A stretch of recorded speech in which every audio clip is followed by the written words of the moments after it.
Intactivism is a blow. It's a serious blow. It's a serious occupation. It's a serious matter. And if you go about it willy-nilly and you're just throwing rocks all around, you could be doing damage and you could literally be hurting people. We are back with Melina's final part 2 interview. If you missed part 1, you can go back and watch that before this one if you want. For people to be able to defend and protect themselves. It wasn't just about like attacking people, right? So with every self-defense move, the first 2 moves are an attempt to not just get into battle. So based on the way that the person is coming at you, the way that they're going to attack you is how you decide which defense move you're going to use on them. Like, are they coming at me at a run? I'm going to go the full 4 and just make sure I knock this guy out. Most times people are just coming to have like a conversation, right? And you really want to make sure that the message is not level 4 right out the door. It's going to come at them like a smack in the face, and they're not going to want to keep talking to you. So cater the message to the person.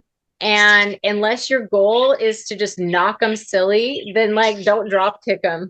You know, don't have that be the first thing you do. Like, they're coming to you. Really, maybe you're not even on the opposites. You know, maybe you really are both advocating for children. They have the wrong information. And so they think the circumcision is advocating for children. So don't come at them with a kick to the face like, you're a bad person, you don't care about kids. Like, work around it. You know, obviously you're advocating for kids. You do care about it.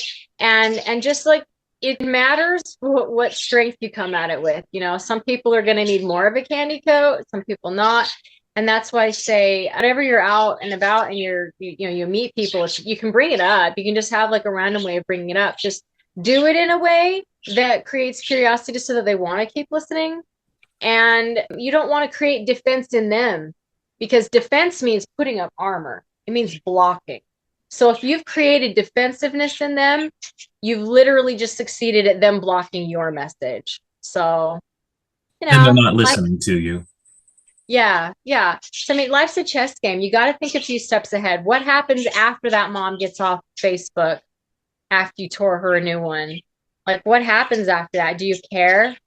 Is she going to go like freaking slit her wrist or something? Was that the goal? Because I tell you what, I have felt like that more than once after having a conversation with intactivists, even from the perspective of being an intactivist and a regret mom, saying, I don't agree with it. I think it's wrong. I'm here fighting, speaking up just like you are. And yet they're cutting you down. So I can say, I know what that feels like from that perspective. And it was even enough to push me away from the movement, in so much as I couldn't go in there for a little while. It just became too much for me. I felt attacked almost every time by a few different individuals, and I even had to block a few people. When you're in that place and you're feeling so awful about yourself, like, you just can't take in the information because the brain is just fried. We're not trying to fry brains. We're literally trying to curate and cultivate a warm, comforting, welcoming bed that they're willing to put that seed in and grow it. So don't be sloppy with it, you guys. Don't go shoot a gun if you're just going to be sloppy with it. Intactivism is a blow. It's a serious blow. It's a serious occupation. It's a serious matter. And if you go about it willy-nilly and you're just throwing rocks all around, you could be doing damage and you could literally be hurting people. People lose their lives to this because they can't handle the reality. Don't be that guy. Don't be that woman that pushes that already distraught parent too far. That's not going to change their mind. That's just going to break their bones. To be an elite fighter is to be able to not even have to fight if you don't want to. You know, I mean, I think people go out there and they just start yelling. I mean, I know there's a time for yelling. Sure, that's why it exists probably, but that's not what you should just go out doing. So if your message is yelling from the get-go, all of the ears, all those type this and that, all those sheep out there, they're not going to hear it.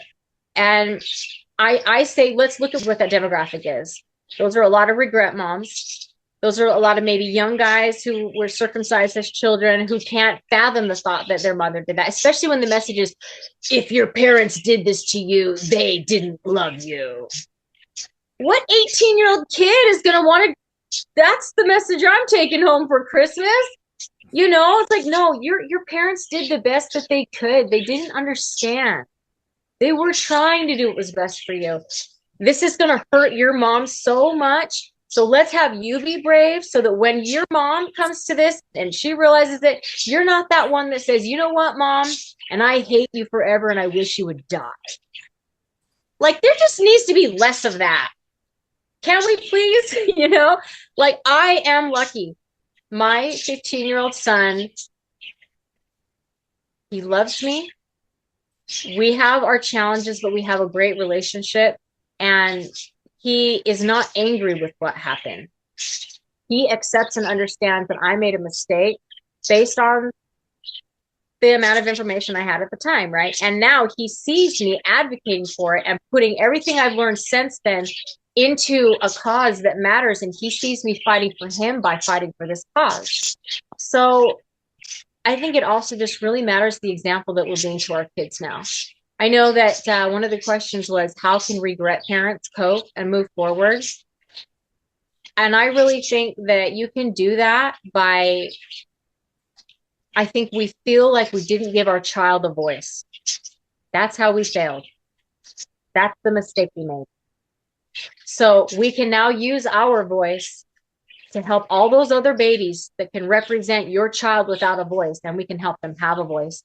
And I think that it's not just what it can do for us as the Intactivists, it's what it can do for our children who now get to see us being a warrior for something, right? Maybe that's why my sons have never had an issue with the fact that one of them was cut, because their entire lives, all they've ever known is seeing me fight the cause, stick up for it. I'll often see a pregnant mom like at the other end of the store where I'm like, damn it, I'm not going back there. So I'll just be like, does she have kids with her? No, she doesn't. Does she have boys with her? Yes, she does. Go give this to her. Tell her congratulations for your baby and tell her tummy looks so cute. And I see it. And it's my favorite thing. They run over and they're like, she looks down, they're like, here, lady. And she goes, you know, and then she smiles and they walk away, and then you see her looking at it. And then she looks up to be like, who sent that cute little kid over here? They never find me. Totally anonymous. I should put my number on here so that if they have questions. But the point is, even if it's just sending your kid out with a card and running it up to the parent and saying, you look beautiful, here, congratulations on your baby. That's all you say sometimes. Congratulations on your baby, here. And then you just walk away before they've even finished saying, oh, cool, thanks, because we're both busy. Just hand it to them, right? So, I mean, there's all kinds of ways that you can be an Intactivist, that you're not just being an Intactivist.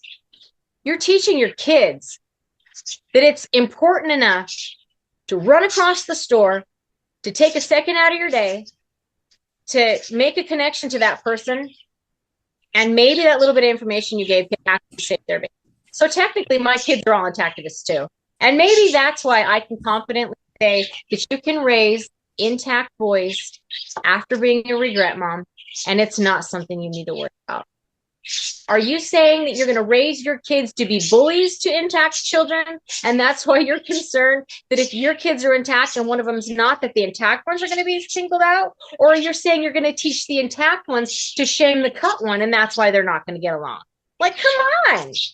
Teach your kids to love each other. A mistake was made and we grow from it, right? I think that that's how you can best cope as a regret parent. And that's how you can make the biggest difference to your kids, because you're not only letting them see how important it is and that you're willing to speak up, you're teaching them that that's what we should be as humans.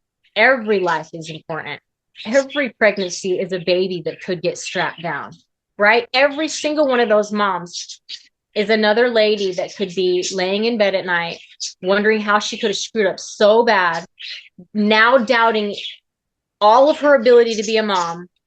And just think that little teeny act and the willingness to do it, just like when you give $1 to a homeless guy. Maybe you don't know what that's going to be, and maybe that's none of your business, but your kids saw you do it. And now your kid gives $1 to a homeless person sometime, right? It's just about being an example. So how can we recruit people? Let them see you doing it. I've had women come up to me and be like, you look familiar. Did you give me a card about circumcision once? And I'm like, yeah, that sounds like me. And then they're like, that just changed me. I had already decided I wasn't going to, but I was really uncomfortable telling anyone about it. I didn't know who to talk to. I definitely wasn't brave enough to like bring it up with another mom that questioned circumcision. But when I saw you do that, that made me be like, wow, I can do this. It can be as simple as just having it on a damn card. I don't have to remember these facts. They're on the card. As long as I bring the cards with me and I hand them out, like, it's so easy to make a difference by doing little things that it becomes second nature. Recruit people into it by them seeing you just do it naturally, and teach your kids how to do it. We won't have to worry about kids getting bullied in the locker room if we're all raising a bunch of activist kids that care about each other, that are willing to like walk up to a stranger to present something that could make the world better. So it's not just about becoming an intactivist after being a regret parent. It's about the fact that maybe this is the greatest way you can have an impact, because your kids can see that you changed your mind about something. That's pretty huge. How many kids, if you ask them whether or not they think their mom or dad is right or wrong all the time, how many of them do you think are going to say, yeah, my mom and dad, they make good choices, that they make mistakes too, but they admit when they're wrong? Like, what kid's going to say that? It's like, no, my mom and dad are always right. I think it's important for kids to see that parents can change their minds, and that they can even go up against what's normal and maybe step out of line a little bit, maybe be willing to go the extra mile a tiny bit. And I think that's real intactivism. It's when you're tired and you're already out in the freaking parking lot and you're getting your kids in the car and it's been a day, but you see that lady and you take a second, you make sure she gets a card. Because ultimately, everybody that I cross paths with, it's something serendipitous, right? It's like there was a reason. And I'm already the kind of person, like, I'll give compliments all the time just in the store. Like, if I see something I like, I'll mention it. So for me, it's a little bit second nature. It's just kind of natural for me. But I don't know. I think the world would be a better place if we were all just intactivists, which is really just being willing to stand up for human rights. It's just literally having a lifestyle of being willing to speak up for the underdog, speak up for those that don't have it as good as you yet. If you're in cutting culture, everything else in your life might be great, but you don't have it that great. Because if you're getting strapped down as a baby and having your free will violated and losing part of your body, I don't care if you have everything else great in your life, that's a shitty deal. So if there's other people out there that don't have it as good as you, as far as you know that no one's going to circumcise you because you have that freedom. If other people might do that to their kids just because they don't know it's bad, I don't know. That's where the responsibility comes in. If you know that you could prevent harm, you should try to. A regret parent means you didn't have that stance yet and your own child got harmed. And so you just care about other kids more because you wish someone else had cared enough about your random kid that they'd run across the store and given you a card and given you that information. And then maybe you wouldn't be a regret parent. So that kind of covered a couple things. That applies to both recruiting as well. If you do your own prospecting in business, you have to remember and make that connection. And it's the same kind of deal. So everybody ought to do it. And when it comes to real change happening in the world, as far as intactivism goes, obviously eradicating circumcision on children, I think it's going to have to become a lifestyle. The more people that take this on as a lifestyle, like you're just covering the news on it. You know, you see that it's a thing and intactivism is happening. You saw a need. And so you brought it into your life and now you live it. It's part of your life. And therefore you are helping the movement along because you took that action. It's about taking action. Everybody ought to. Who really needs a better reason than helping save kids from unnecessary harm and helping bring about a world that's just a little bit less violent? I think that's what everybody wants, unless they're bad, right? So I think the recruiting thing and how to reach people is the same. Is let them see that you have a lifestyle of speaking up about the things that should be and helping people educate themselves and be their own saviors, really. And then just let other people see you doing that. Be the example. Be the example and teach your kids how to be the example. And then just think about 1 or 2 generations from now. Maybe it really could be gone by then. If it was not so taboo, we're talking about it. Kids are talking about it. By kids, I don't necessarily mean kids running around talking about it, but if it were to come up, be like, oh, yeah, like the same way you want to teach your kids what the actual names of their body parts are so that they're able to protect themselves and harm. There's just different things, right? If they understand that it is something that happens and that it happens when parents don't know about it, and just it can be less of a taboo thing, then I think a few generations from now, it would be better. If we're not so afraid of kids getting bullied, if kids are like, it matters that we don't bully people on that, and then they just leave it be. Like, if you know that somebody is intact or circumcised, why don't we start the conversation about the fact that it's not okay to bully no matter whatever? Like, just don't. Why don't we just make more of a focus on let's teach our kids acceptance and kindness instead of let's cut our kid so that our kid doesn't have to deal with that. And as long as other kids keep getting cut, our kid will fit in.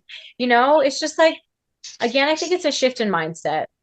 People are trying to protect their kids. They're just doing it wrong. I think that if all intactivists were like you, the movement would be a lot more successful. Thank you. That's a lot to me because if I can not only make a difference in my own intactivism, but if my intactivism in general helps improve intactivism. I mean, if you think about all the people that have the right intention and they're just going about it a little bit wrong and they could just shift their mindset and go about it from a different energy. Yeah, I think we could impact a lot more. And I think that the statistics of the ones that fall away and become silent, I think we should talk more about that.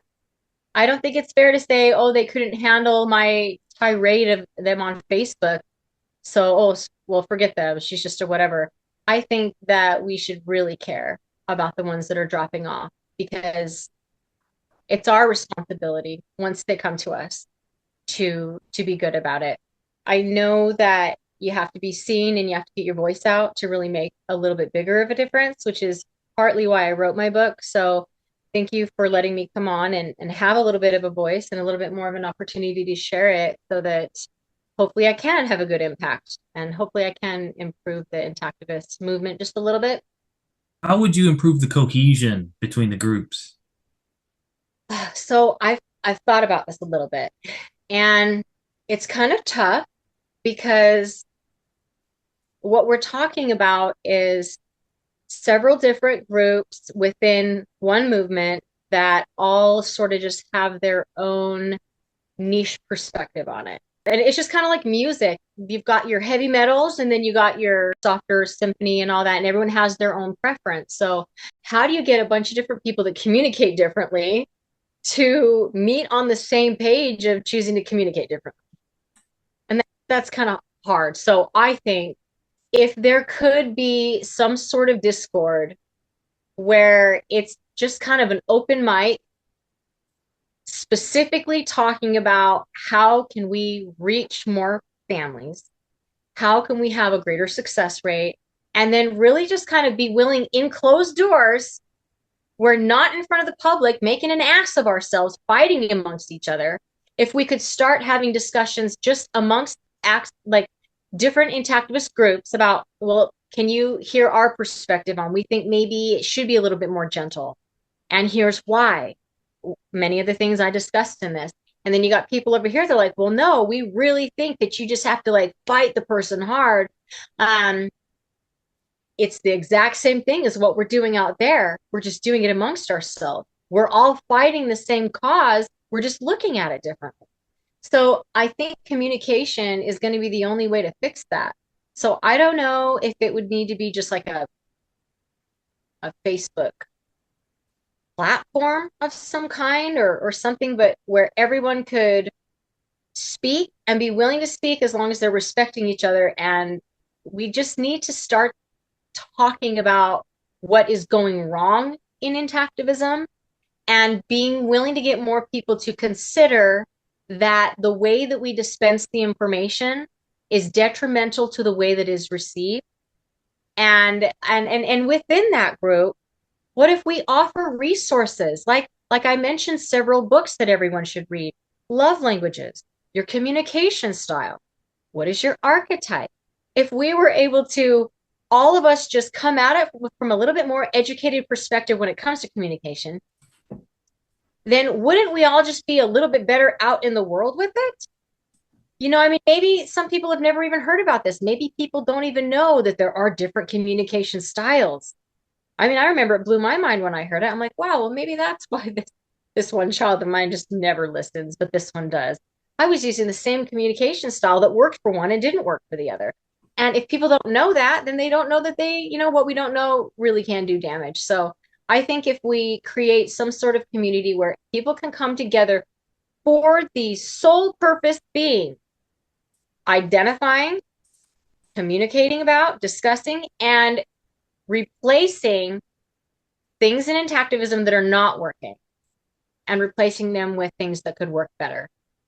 So I don't think that's going to be a quick, easy fix by any means. I think it's going to need to be a lot of people in the community willing to come in and start talking about it and being willing to hear each other. The funny thing is, the same resistance that we're having with parents is the same resistance we're going to have with intactivists. Hopefully they can see that and recognize, do you see how you don't want to receive my message right now? And how if I want you to hear me, I'm going to need to word it in a way that you're receptive to. And once that makes sense, you've already won your argument, because then they have to see that now you recognize why it matters the way that you present it to the person that you're trying to educate about circumcision. Because if they don't want to listen to you the same way you don't want to listen to me because the way I'm coming at you, then again, it's pointless. So I think these are new ideas for some of the people in intactivism. I think if you are not a regret parent, and if you have not been attacked as a regret parent like the way I have been, you might not understand quite how counterproductive that is. And I think everybody's voice matters, and there's a point to their perspective. And then I think we really ought to just be open about, let's just look at logic, what works in communication and what doesn't work, and then let's stop that. You can't gaslight them. Do they know that? Do you know what gaslighting is? Can't gas. I mean, these are things I learned in college. How many intactivists out there have not been to college? They didn't learn this. I got lucky and I just happened to choose a degree in communication. And then it ended up being like, boom, this is why the world doesn't work. Because this should be taught in elementary school. So what if we just had resources? There could be some guideline. To be a good intactivist, you should be aware of this kind of communication style, or to be good at this, you should take this little empathy course or something. Just look at all the different things and how can we keep ourselves always growing? We all need to have a life coach mindset. How can we keep bettering ourselves and helping the people around us improve? Anyone who's so dead set in their ways that they can't learn anything from another intactivist, that's just more of the problem. They just happen to be on our side, right? That's the exact same mindset that's not changing on the other side of circumcision. They're just on that side.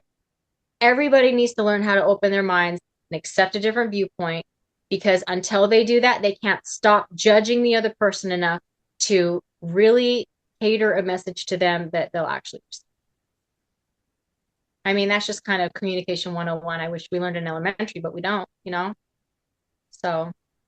Would you ever like to instruct groups of intactivists?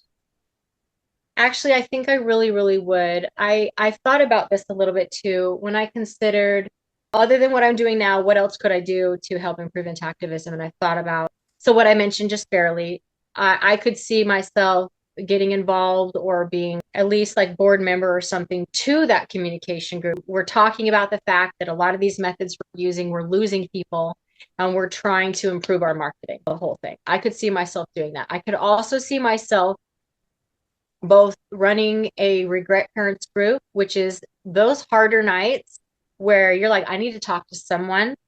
And right now I don't have a whole lot of people around me that are going to understand because they all circumcised their boys and they thought it was fine. I'm not okay. So a group for parents to come together, and it could be a support group. That could be a safe place for new regret moms to come to when they're first learning. That's a safe space. Like, you can come to us. None of us are going to cut you down because we've been there. And groups like that could also be started all over the place. There's been restoring their foreskin groups. That's awesome that that community is so massive. When I have someone from across the world reach out to me, they just like, I've got questions and I don't know who else to talk to, and like this and that. And I'm like, well, yeah, that's a circumcision botch, this and that, or whatever. They want to learn about like how they can do something about it. And they're too embarrassed to talk to their doctor. I can recommend them to foreskin restoration and some of the beautiful people I've met there that can just take their hand and help walk them and guide them. I would love to be a hub for the people that are sort of getting their red pill on it. If you need a puke bucket, I'll be your puke bucket provider. If you just need someone to hold your hand, if you need a shoulder to cry on, and now you're ready for the resources, and now you're ready for the information, and now you're ready to go out and advocate too. That's how we could recruit, by offering resources, providing safe space, community, and educating people that way, where people are coming to us because they're not being shocked by the image and running the other way. It's an idea that looks so wonderful. I love the memes that are of like a happy baby that's just smiling and grinning. You're like, that's a happy kid. And then it's like, my whole baby. And they're like, well, what do you mean? Of course, my whole baby. Wait, what's not whole? And then they're like, you would consider circumcision not whole? And then it gets them thinking, but it didn't take them right to the baby strapped on the table screaming, right? That they're going to probably turn and run. So what I'm saying is, I would love to see an uptick in more positive marketing materials and more positive community, spreading that around and more welcoming to people so that more people are willing to take the red pill. If it's being dispensed in a safer way, maybe. That they feel safer, I guess. So yeah, I can see myself doing something like that. And I would be really interested if someone else was interested in doing something like that too. Getting some groups going that help us start really addressing some of the things that aren't working and filling in some of the gaps where things are needed that aren't there. Because every time there's a regret parent that needs the support and gets backlash instead, that was a hole that didn't get filled. And if there was another place that was able to very quickly swoop in and say, hey, I completely agree, they should not have treated you that way. Please don't walk away from the topic. Let me bring you over here to this safe space, and I'd like to talk to you about it more. Where we're not going to tell you that you're a monster. We're going to help address that there was a monster, and this circumcision itself is a monster, and we're all terrified of it, and it's horrible, but you're not horrible. So I guess just if I could get the message out more, and if I could bring more people together, I don't want to say next level intactivism because that already exists. Higher elevation intactivism. I don't know. This is about higher frequency. It's already a rough topic, man. It's going to bring you down. So let's try to bring people up, encourage people, utilize the part of the fighting spirit in parents that wants what's best for their kids instead of shutting that down. Use that flame, get them passionate.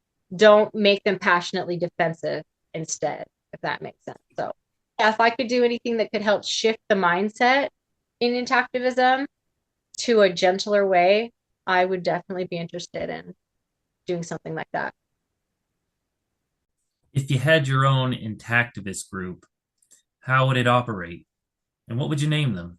I've thought about this just a little bit, and I think I would probably call it Rise Above Intactivism.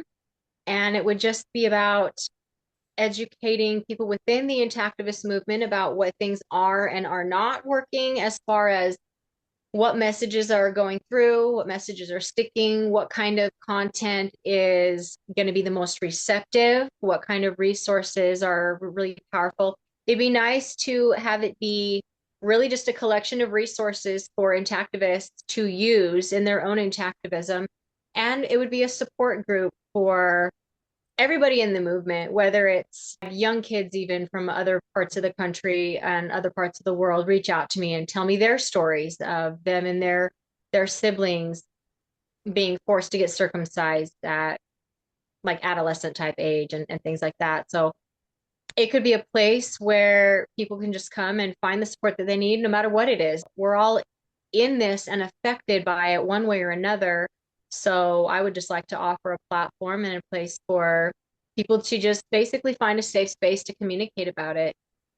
And offering resources and stuff, I think that would be really cool. And I would like to continue the trend of collecting the testimonials like I did for my book. That ended up being a really powerful process for a lot of the people who participated and offered their testimonials. It might just have been my little book, but for them, it felt like it was their opportunity and their ability to get their voice and their story out. So cathartic for them and healing for them in a way. So I would also be very much open to running a channel where I just give those voices a chance to be heard. It wouldn't have to be a podcast necessarily. It could just be video. But I would like to, expand on how I can help the intactivist community grow with the purpose of having more of a success rate on saving babies as well as turning the tide on what is culturally acceptable. That's what I'd like to do. Would your group ever go out in public?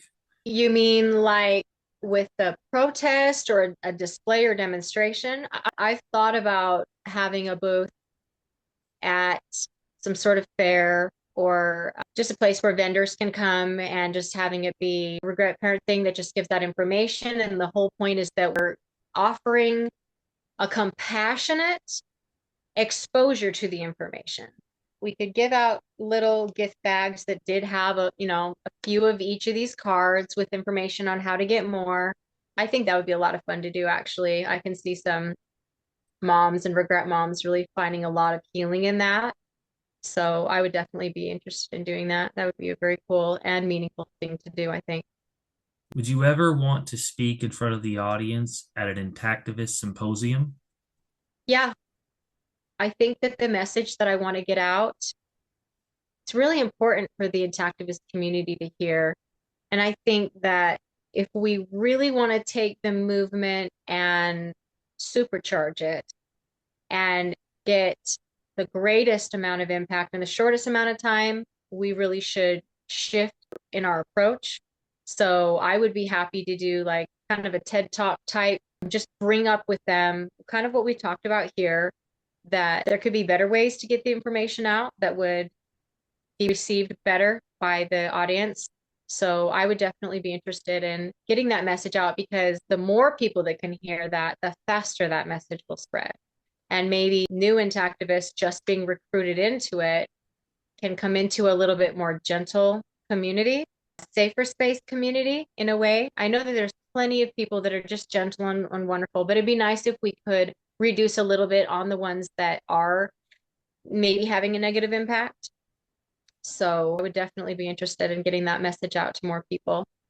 This was amazing. Not a lot of people know me yet, but the people who do, I've definitely been able to make a difference to. I've been able to save some kids. I've been able to comfort some parents. I've been able to change some minds of youth. And I've been able to help some of the people in the intactivist movement to be brave, to find better strategies to reach out to people. And I know that a big part of this is getting your voice out to get your message out. So I'm really, really grateful to you guys for letting me come on. It's been amazing talking to you. I've gained so much insight. I feel like you have a special kind of mind. I feel like you think differently. And I think if more people could be open to shifting their mindset, I think we would be a lot better off as a whole community in intactivism. So I appreciate you bringing a fresh perspective and letting me bring mine, even if it might be a little controversial to some of the intactivists in the movement. Let's talk about it. I'm open to that. I think that having a discourse about it is going to be where we're going to get some good change. So thank you for letting me come on. I would totally be happy to do it again. Let's see if we can change some minds. Get Intactivism going in a better direction with maybe a little bit more momentum and maybe having a little bit more of an impact in the way we like. So thank you. Thank you for your time today, Melina. Thanks, I appreciate it. Okay, that was Melina part 1. Let me know your thoughts down in the comments. I'm going to put all of her links down in the description. Make sure you subscribe so you don't miss our other interviews and our other Intactivist content we release every single week. Please share and like this video to get this out to more people. Thank you guys so much for tuning in. Bye!